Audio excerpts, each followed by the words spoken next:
करबो ना टंकी ना भागबो। ए सैया जी, आज भागे वाला ना, रात भर जागे वाला काम करे के बा। अपना कमरे में ले चली, चाहे हमारा कमरे में चली। छोनर छोनर छोनर इचर रे छोनरी रे छोनरी छोनरी छोनरी। अरे बेशरम तनी शर्म तक कर। सब बेशरम हो गइल बानी। हमके कहता नहीं हमारे साथ सूते च बिना शादी भइले हम यहाँ के साथ कैसे सूते सके? बाबूजी झूठ के खानदान से बिलोंग करतिया, झूठ बोलती है। हम ही सब झूठ बोल। हाँ हाँ, जितना जल्दी हो सके शादी की तारीख निकलवाओ। हाँ जीजू। बाबूजी, हाँ, ई महीने में कब तक के? 25 तारीख बेटा। अभी बहुत दिन बा, टाइट करी के पड़ी।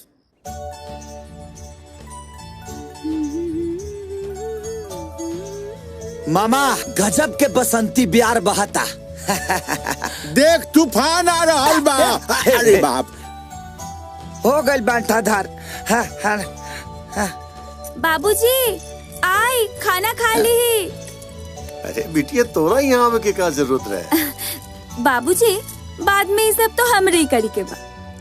अभी से ही से प्रैक्टिस शुरू कर देनी।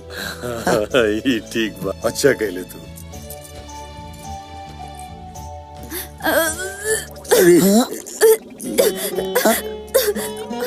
बाबूजी देखी तने मुनी घाम का लागल लाए के टोटा पोटा फेंक देलस। हे बेटा देख तेरा तबीयत ठीक नहीं लागत, तू थोड़ा बैठ जाई जा, ओकरा बाद तू घरे चल जिया। बेटा बेटा बेटा। बाबूजी ये तबीयत खराब होके वाला उल्टी ना हो।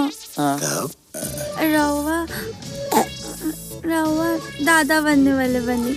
मामा अरे अरे अरे तो चल के हम जानते नहीं। उतर नीचे, उतर उतर। हे भगवान उठा ला हमरा के ना, हमरा के ना है झूठी का उठा ला। अच्छा चुप चुप चुप।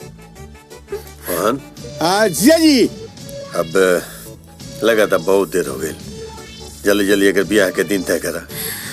पक्का पक्का। बाबूजी कब के निकलवाए? ए नहीं निकली बेटा, निकली बेटा, बस बस 1 हफ्ता के भीतर के निकली। रे तारी माई के पर्रा कर रे।